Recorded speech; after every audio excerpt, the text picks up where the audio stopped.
ইমাম বুখারী একটা হাদিস নিয়ে এসেছে বুখারীতে, যে একজন একটা বানর নাকি আর একটা বানরের সাথে জেনা করেছে, বানর না বানরকে রজম করেছে। দলিল দিবে যে ইমাম বুখারী কি একটা আজগবি কথা উল্লেখ করেছে, আস্তাগফিরুল্লাহ, যে একজন বানর আর এক বানরকে রজম করেছে, কি জন্য? জেনার কারণে। স্পষ্ট বুখারীতে আছে। ওর এটা মনে হচ্ছে এই কথাটা কেমন লাগে, এরকম বলবো ওরা, যে একটা বানর আর একটা বানরের সাথে জেনা করেছে। তো বানরের কথা এখানে কেন বলবো? আল্লাহ রাব্বুল আলামিন সূরা হজ্জে স্পষ্ট ভাবে 25 এবং 29 নম্বর আয়াতে বলে দিয়েছে, ওই যে আদম আলাইহিস সালামের দুই সন্তান হাবিল এবং কাবিলের কথা কি কাকের উদাহরণ দিয়েছে কি দেয় না? কাকের উদাহরণ দিয়েছে না? কাক আরেকটা কাককে মেরে গর্ত করে আরেকটা কাককে পুঁতে দিচ্ছে। তো আল্লাহ কাকের কথা উল্লেখ করে আল ইমাম বুখারী একটা বানরের কথা উল্লেখ করেছে, এটা আপনার অন্তরে লেগে গেছে। আসসালামু আলাইকুম রাহমাতুল্লাহ।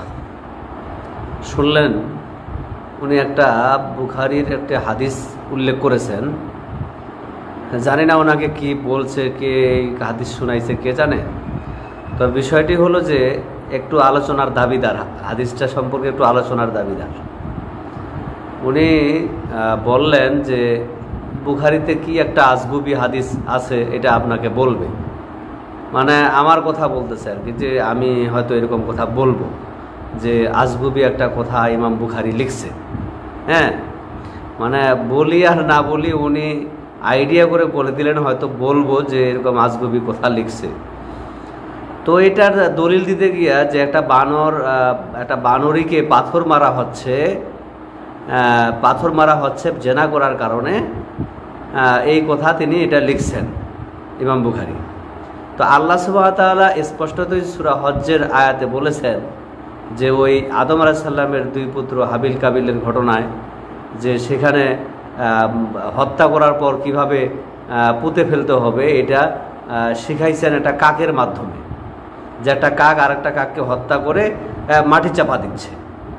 তো এই কথা আল্লাহ তাআলা কুরআনে বলতে পারেন, আর ইমাম বুখারী তার হাদিসে এই কথা বলতে পারেন না? আস্তাগফিরুল্লাহ। মানে কুরআনের একটা আয়াতকে টেনে, কুরআনের একটা ঘটনাকে তিনি এই হাদিসের সাথে তিনি সম্পৃক্ত করে, মানে ইমাম বুখারীর সাথে সম্পৃক্ত করে বলতেছেন যে আল্লাহ বলতে পারেন, ইমাম বুখারী বলতে পারে না। আস্তাগফিরুল্লাহ। মূলত যে হাদিসটির কথা, এই হাদিসটা কিন্তু বুখারীতেই আসছে।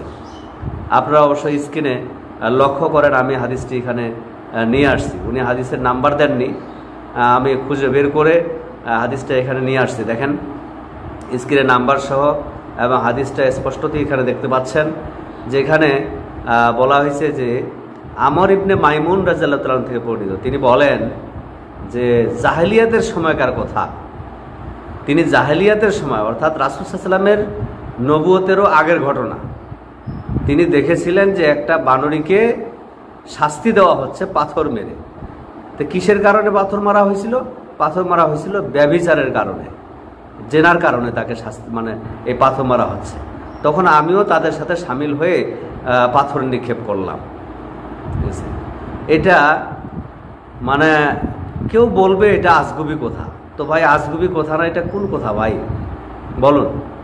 আর আপনারা যারা শুনছেন, যারা শ্রোতা এখানে ছিলেন, হ্যাঁ, তারাও আপনাদের কাছেও প্রশ্ন আছে এটাই যে বানরী অর্থাৎ এই যে গৃহপালিত জীবজন্তু বা বনের জীবজন্তু, এই জীবজন্তুর বিবাহ নীতি, বিবাহ শাদী বা তাদের এই নীতি কবে থেকে আসলো?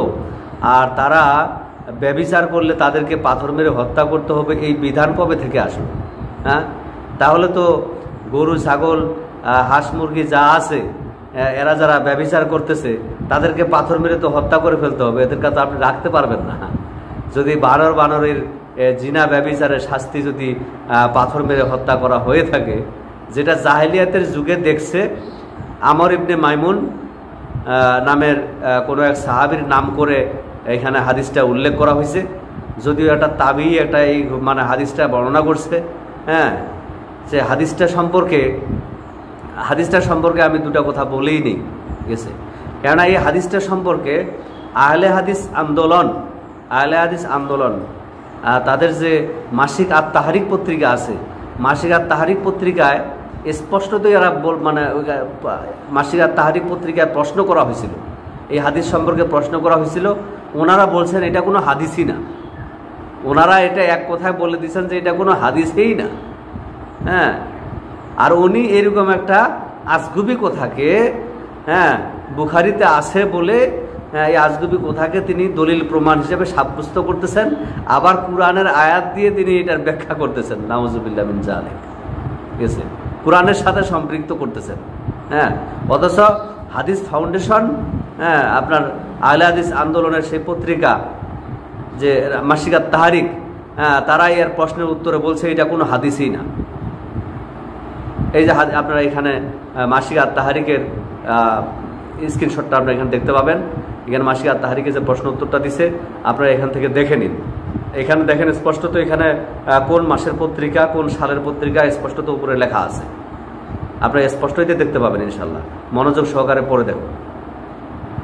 এছাড়াও এটা খন্দকার আব্দুল্লাহ জাহাঙ্গীর রহিমাহুল্লাহকেও এই ব্যাপারে প্রশ্ন করা হয়েছিল। তিনি এই ব্যাপারে প্রশ্ন উত্তর করেছেন, প্রশ্নের উত্তর দিয়েছেন, যেটা আস-সুন্নাহ ট্রাস্ট ওয়েবসাইটে দেখতে পাবেন। আমি ওইটার একটা ভিডিও এখানে দিচ্ছি, আপনারা দেখে নেন। আস-সুন্নাহ ট্রাস্ট অর্থাৎ আস-সুন্নাহ ট্রাস্ট প্রতিষ্ঠাতা ডক্টর খন্দকার আব্দুল্লাহ জাহাঙ্গীর রহিমাহুল্লাহ, ওনার প্রতিষ্ঠিত এই আস-সুন্নাহ ট্রাস্টে এই প্রশ্নটা করা হয়েছিল। কেউ এই প্রশ্নটা করছিল আর কি। এই প্রশ্নের উত্তরে তিনি কি বলেছেন তাও মানে আপনারা দেখে নিন। এটা হলো প্রশ্ন উত্তর নাম্বার 5675। এখানে প্রশ্ন করছে প্রশ্নকারী যে আসসালামু আলাইকুম, আমর ইবনে মাইমুন রাদিয়াল্লাহু তাআলা আনহু বলেন, নবুয়তের পূর্বে একটা বানর ব্যভিচার করায় অনেক বানর সেখানে সমবেত হয়ে তাকে রজম বা ব্যভিচারীকে পাথর মারা রজম করলো। আমিও তাদের সঙ্গে যোগ দিয়ে রজম করলাম। দ্রষ্টব্য বুখারী মোস্তফা চরিত আকরাম খা মৌজু হাদিস অধ্যায়। উক্ত হাদিসের সত্যতা সম্পর্কে দয়া করে জানাবেন। আবু হুরায়রা রাদিয়াল্লাহু আনহু ওনার কিছু হাদিস বিতর্কিত, অনেকেই ওনার কিছু হাদিস নিয়ে আপত্তি করেন। বিস্তারিত যদি বলতেন, হাদিসের সত্যতা যাচাই করার কোনো সূত্র আছে কি?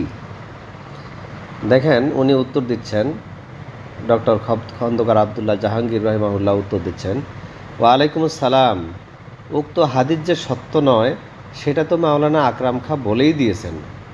তিনি মৌজু হাদিস অধ্যায়ের মধ্যে এই হাদিসটি নিয়ে এসেছেন। তার মানে হলো হাদিসটি বানোয়াট বা মিথ্যা কথা। এখানে আবু হুরায়রা রাদিয়াল্লাহু আনহুর কোনো দোষ নেই। কেউ হাদিসটিকে আবু হুরায়রা রাদিয়াল্লাহু আনহুর নামে বানিয়েছেন। আবু হুরায়রা রাদিয়াল্লাহু আনহু সবচেয়ে বেশি হাদিস বর্ণনাকারী সাহাবী। তার হাদিসকে বিতর্কিত বলা বেয়াদবি, শিষ্টাচার বহির্ভূত। ধর্মীয় কিতাব একজন আলেমের অধীনে পড়তে হবে, নয়তো মৌজু হাদিস অধ্যায় দেখার পরও কিছু না বুঝে সাহাবীকে কাঠগড়ায় তুলে ফেলবেন। অর্থাৎ তিনি এখানে কথাটা বললেন যে এরকম আবু হুরায়রা রাদিয়াল্লাহু আনহুর নামেও কিছু মিথ্যা হাদিস অন্যরা বানিয়েছে। হ্যাঁ, আর যে হাদিসটি আপনার আমর ইবনে মাইমুন রাদিয়াল্লাহু তাআলা থেকে বর্ণিত যে হাদিসটা, তিনি বলেন যে বানর ব্যভিচার করায় বানরটা সেখানে অন্যান্য বানর সমবেত হয়ে তাকে রজম করলো, আর আমিও সেখানে তাদের পাথর নিক্ষেপ করায় আমিও রজমে যোগ দিলাম, আমিও যোগ দিয়ে রজম করলাম। এই হাদিসটি মাউজু তা স্পষ্টই এখানে বা জাল হাদিস বলে এখানে উল্লেখ করা হয়েছে। তিনি উত্তরে তাই বলেছেন। এমন একটা জাল হাদিসকে, এবং যেটা হাদিসই না, এটা একটা আসার মাত্র, যেখানে আত-তাহরিকে বলা হয়েছে একটা আসার মাত্র, এটাকে আপনি মানে প্রমাণ করতে গিয়া বা সহি বা ঠিক আখ্যায়িত করতে গিয়া আপনি কোরআন থেকে দলিল নিয়ে আসতেছেন। হ্যাঁ, এইভাবে আপনি কি বুঝাতে চাচ্ছেন? হ্যাঁ, উম্মাকে কি এগুলো দিয়ে ধোঁকা দেওয়া যাবে? শুধু কিছু মানুষ যারা এখানে উপস্থিত আছে, যারা হাদিস সম্পর্কে বোঝে না, হ্যাঁ, তাদেরকে আপনারা যুগ যুগ ধরে, হ্যাঁ, ভুল পথে পরিচালিত করতেছেন, আর তাদেরকে বিভিন্ন হাদিস দিয়ে ধোঁকা দিচ্ছেন। হ্যাঁ, শুধু তাদেরকেই ধোঁকা দেওয়া সম্ভব, এই জাতির সমস্ত লোককে ধোঁকা দেওয়া সম্ভব না। হ্যাঁ, দেখেন আত-তাহরিকের এই হাদিসটার উত্তর দেওয়ার পর দেখেন আত-তাহরিকে যারা কমেন্ট করছে তাদের কমেন্টগুলো দেখেন কি লিখছে।